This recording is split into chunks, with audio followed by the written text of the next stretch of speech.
आज आप लोग को ज्योग्राफी में बताने जा रहे हैं। सबसे पहले जानिए कि खनिज क्या है या खनिज किसे कहते हैं। किसी भी देश के आर्थिक विकास में खनिजों का बहुत ही महत्वपूर्ण स्थान होता है। पृथ्वी के अंदर से खुदाई करके जिन वस्तुओं को निकाला जाता है उसे हम खनिज कहते हैं, जैसे लोहा, कोयला, तांबा, बॉक्साइट, चूना पत्थर, मैग्नीज इत्यादि। इन खनिजों के आधार पर ही कोई भी देश विकास की स्थिति को प्राप्त करता है। जिन देशों में खनिज नहीं पाए जाते हैं वह देश आर्थिक दृष्टिकोण से पिछड़ा हुआ होता है।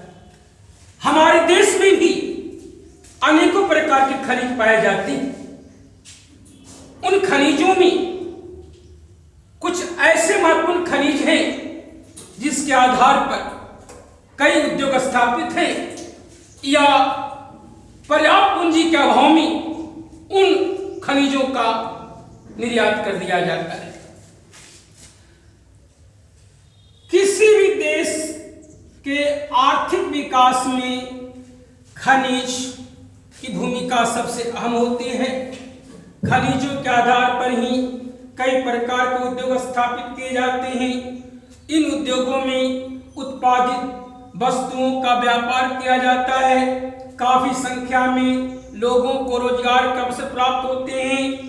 इसीलिए खनिजों का बहुत ही महत्वपूर्ण स्थान है। खनिज के बारे में वैज्ञानिकों ने यह जानकारी देने का काम किया है कि अभी तक विश्व स्तर पर लगभग 2000 प्रकार के खनिज की जानकारी प्राप्त की जा चुकी है। हमारे देश में भी लगभग 100 की संख्या में खनिज पाए जाते हैं, लेकिन उन खनिजों में लोहा, कोयला, तांबा, बॉक्साइट, चूना पत्थर ये सभी ऐसे खनिज हैं जो पर्याप्त मात्रा में उपलब्ध है। यानी कहने का मतलब कि हमारे देश में लगभग 30 ऐसे खनिज हैं जिसका उपयोग किया जाता है या उस पर उद्योग स्थापित है। अब आइए खनिज के प्रकार। खनिज दो प्रकार के होते हैं, धात्विक खनिज और अधात्विक खनिज। धात्विक खनिज किसे कहते हैं? तो जिन खनिजों में धातु के अंश पाए जाते हैं वैसे खनिज को धात्विक खनिज कहते हैं। जैसे लोहा, मैग्नीज, क्रोमियम, सोना, चांदी इत्यादि। इन खनिजों को भी दो भागों में वर्गीकृत किया गया है, लौह खनिज और अलौह खनिज। धात्विक खनिजों के अंतर्गत जो लौह और अलौह खनिज है उसके बारे में जानकारी प्राप्त कीजिए कि जिन खनिजों में लोहा का अंश पाया जाता है वैसे खनिज को लौह खनिज के नाम से जाना जाता है। जैसे मैग्नीज, क्रोमियम, टंगस्टन जो लौह खनिज के रूप में है। अलौह खनिज जिन खनिजों में धातु है लेकिन लोहा नहीं, वैसे खनिज को अलौह खनिज के नाम से जाना जाता है। जैसे सोना, चांदी, सीसा एक प्रकार का धातु है। इन खनिजों को हम अलौह खनिज कहते हैं। अब आइए अधात्विक खनिज। जिन खनिजों में लोहा का अंश नहीं होता है वैसे खनिज को वैसे खनिज को अधात्विक खनिज कहते हैं। इन खनिजों में चूना पत्थर, अब्रक, पेट्रोलियम प्राकृतिक गैस, ग्रेफाइट, कोयला जैसे खनिज आती हैं। इन खनिजों को भी दो भागों में बांटा गया है, कार्बनिक खनिज और अकार्बनिक खनिज। कार्बनिक खनिज किसे कहते हैं या कार्बनिक खनिज क्या है? जिन खनिजों में कार्बन के अंश पाए जाते हैं वैसे खनिज को कार्बनिक खनिज कहते हैं, जैसे कोयला, पेट्रोलियम और प्राकृतिक गैस। आगे है अकार्बनिक खनिज, जिन खनिजों में कार्बन के अंश नहीं होते हैं वैसे खनिज को अकार्बनिक खनिज कहा जाता है, जैसे ग्रेफाइट, चूना पत्थर इत्यादि। अब आइए खनिजों की विशेषताएं।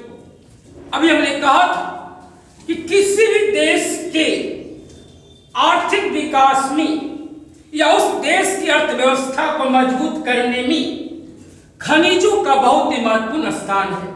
आज आप देखिए विश्व में जो दो प्रकार के देश पाए जाते हैं, विकसित देश और विकासशील देश। विकसित देशों में आज अमेरिका, ब्रिटेन, फ्रांस, रूस, जर्मनी, ये सब ऐसे देश हैं जहां खनिजों का अपार भंडार है और पर्याप्त सुविधा है, जिसके कारण उन देशों में खनिजों पर आधारित लौह इस्पात उद्योग काफी विकसित है।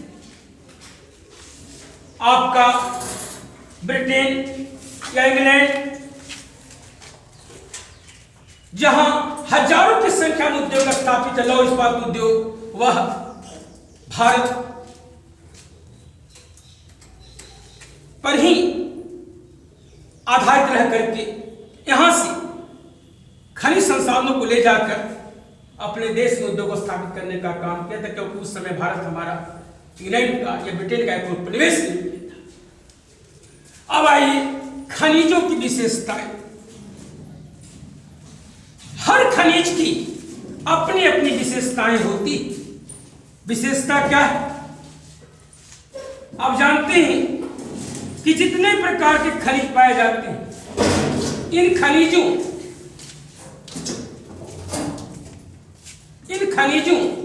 का वितरण सभी जगह समान नहीं होता।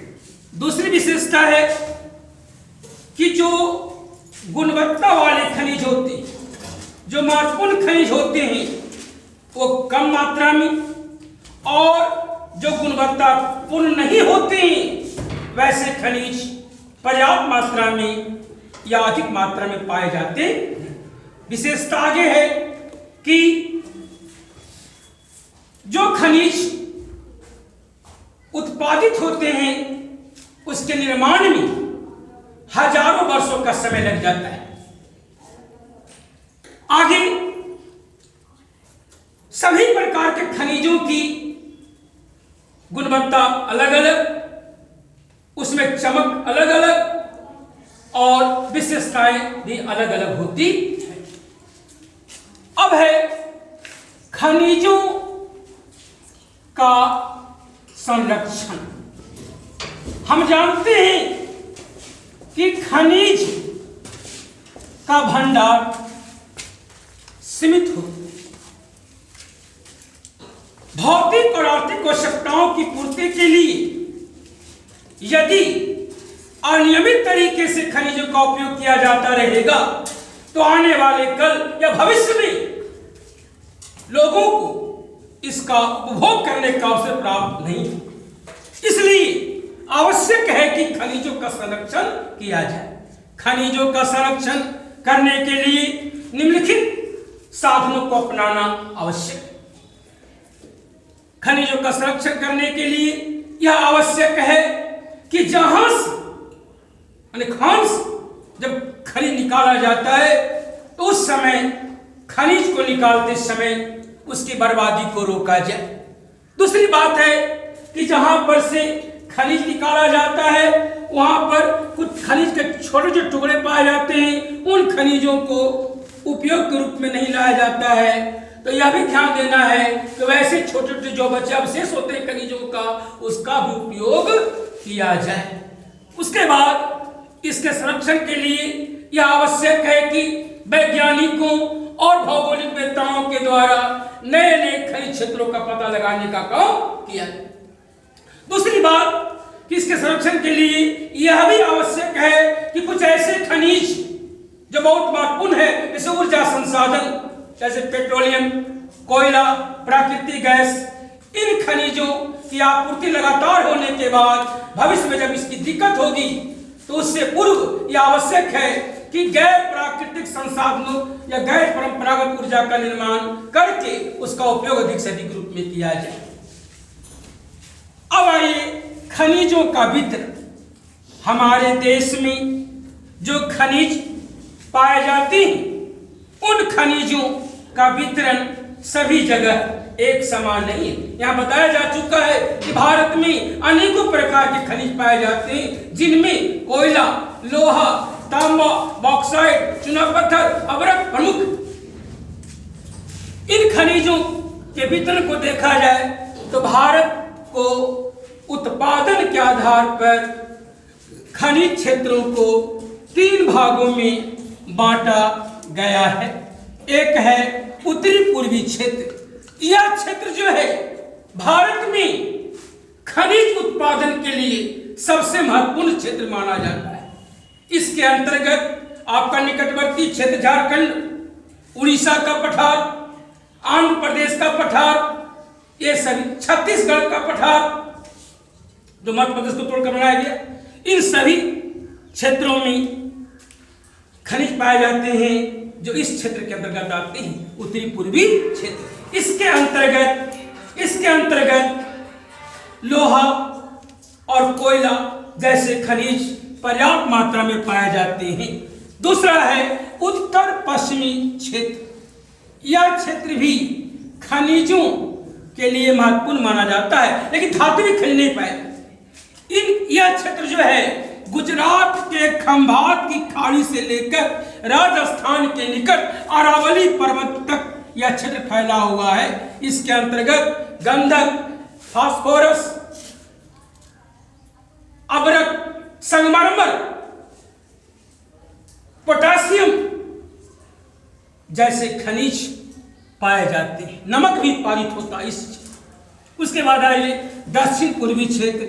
यह क्षेत्र भी हमारे देश में खनिजों के उत्पादन में भूमिका निभाने का काम करता है और उत्तर पूर्वी क्षेत्र के बाद दूसरा स्थान इस क्षेत्र का आता है। इसके अंतर्गत कर्नाटक और तमिलनाडु का क्षेत्र आता है, जहां पर लोहा और कोयला विशेष रूप से पाए जाते हैं। और खनिज पाए जाते हैं, लेकिन दोनों खनिज विशेष रूप से पाए जाते हैं। तो अभी आपको जानकारी दिया हम खनिज के बारे में कि खनिज क्या है, खनिज किसे कहते हैं, खनिज कितना उपयोगी है, खनिज की विशेषताएं क्या है और भारत में कौन कौन ऐसे क्षेत्र हैं जहां खनिज पाए जाते हैं, आप लोग समझ गए होंगे। विशेष अगले वीडियो में। धन्यवाद।